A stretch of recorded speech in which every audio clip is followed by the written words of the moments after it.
Imagine the worst thing you've ever done to someone. Do you think you could ever rectify what you did and redeem yourself? If you don't think so, then you might think that redemption is not possible. But if you think so, then you agree that redemption is sometimes possible. In the last episode, we heard about Jim, a person who stole from his best friend, and in particular, his best friend's watch. What does Jim have to do to rectify his action and redeem himself?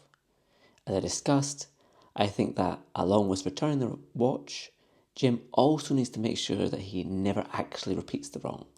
And the best way to do that is through transforming his character so that he isn't able to repeat the wrong. He's just completely blocked off psychologically. There's no way of doing it unless his character changes again. This gives us a basic recipe for redemption, which is basically, in short, redemption plus repair. We rectify our wrongs when we repent and repair those wrongs on this view. But is that enough for redemption? This week we'll look at the nature of redemption. What is it and what does it involve? I'm going to present a theory of redemption, one which is largely inspired by the philosopher Linda Radzik, writing in her 2000 book, Making Amends. If you're interested in reading that book, which I think is a truly excellent contemporary philosophy book, you'll find a link below. Radzik agrees that repentance and repair are necessary for redemption. But she also adds a third component, communication. The idea is that it seems possible that a person could repent and repair a wrong that they committed, but never actually communicate this. So for example, Jim, he might repent and return the watch, but he might never tell his friend what happened. He might return the watch anonymously, and while he feels bad, he never actually confesses or apologises to his friend for what he's done. As far as the friend knows, the watch disappeared and they were really sad because maybe they lost it or somebody stole it, and then suddenly the watch reappears and the friend is none the wiser.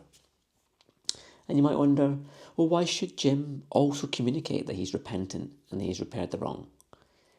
He should do so because he's the wrongdoer. He's the one who's caused the harm to his friend. It's up to him then to be the one to make things right. And that also includes explaining to his friend why he did what he did and giving his friend guarantees that will never happen again. It's not a good place to be in for a relationship if you leave that kind of deception hanging. It's generally better to clear the air, to make clear what happened so your friend actually knows what happened, knows that you failed, and knows that you want to make up for it. Otherwise, your friendship is on a bit of a shaky and deceptive ground. At least they should learn that you've done something wrong and that for at least temporarily they had reason not to trust you, and you should allow them the freedom and chance to consider whether they should immediately come to trust you again or whether they need some time, because understandably these things take time. So it seems then, following Radzik, that we can say that redemption has three components. 1, repentance. 2, repair. And 3, communication. And particularly communicating repentance. And let's now talk about what repentance and repair are in more detail before getting around to thinking about what communication involves. So repentance usually, but not always, involves a kind of moral transformation. We have to look back on what we've done with the right kinds of attitudes and emotions. That is, we should accept responsibility, we should accept blame, we should feel guilty, we should perhaps even feel ashamed, even feel sad, and sometimes even regretful. And basically whatever else is appropriate in a particular case. Different cases might call for different attitudes and emotions, but it seems that in all cases there's going to be some blend of attitudes and emotions that will include things like blame, guilt, shame, and so on. But we should also look forward to future behaviour. We should be committed to never repeating the wrong, and in many cases that commitment is met only if we morally transform. That is, by developing our character such that we cannot act in particular ways anymore. The idea is that we sometimes are psychologically unable to do particular kinds of things, and that's just our starting character, that's just the way we are. It's sometimes just what we're born with. But it's also something that we can develop over time through deciding that we're going to try to not be that kind of person and not do that kind of thing. Slowly over time, we can make ourselves that kind of person. We can stop ourselves being grumpy, we can stop ourselves being moody, or we can stop ourselves being prone to stealing or lying or whatever.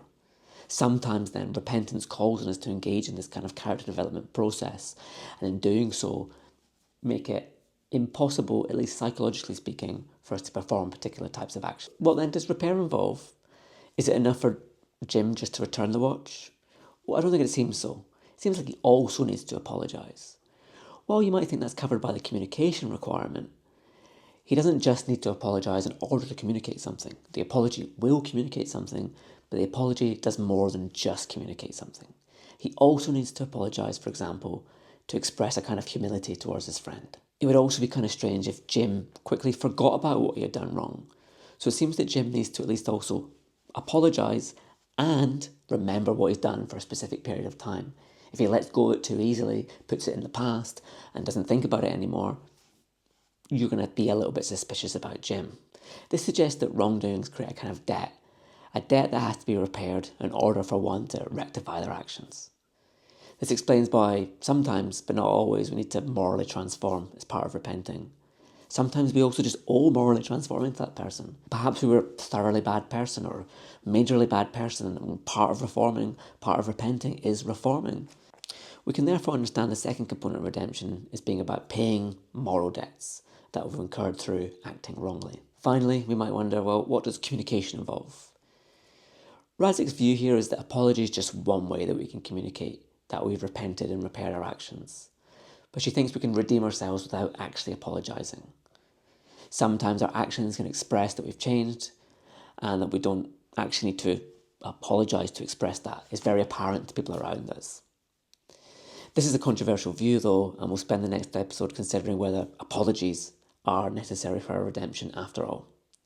Be sure to subscribe to find out when the next episode is released and we talk about that issue. Let's end by summarising the nature of redemption as I've set it out today.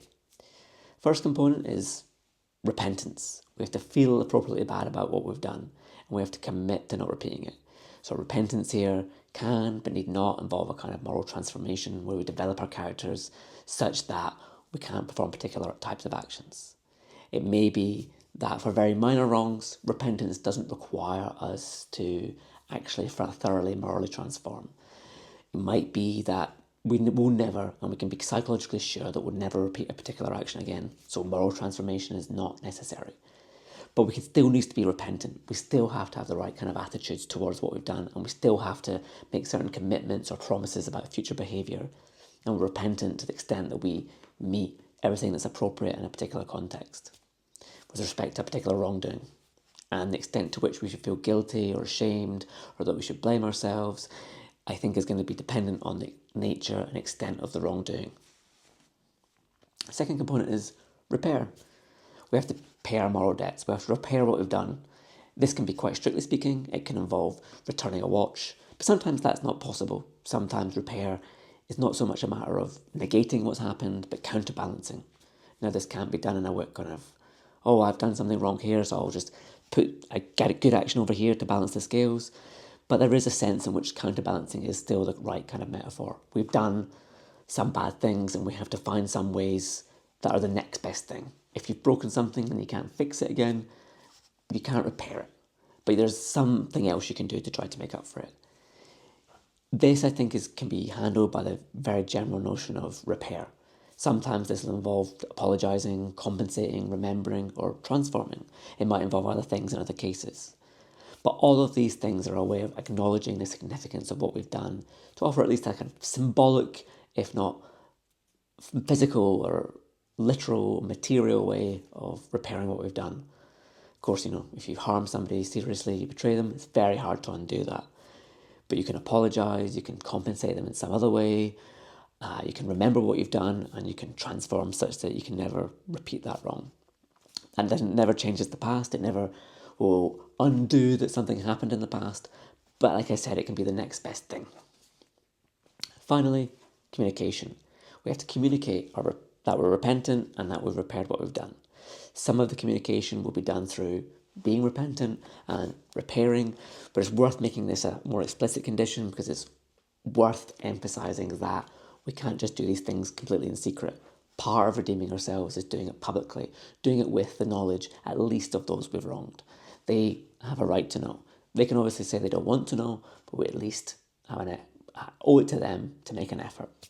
Like I say, if you want to hear more about redemption, subscribe, and follow along for the future episodes.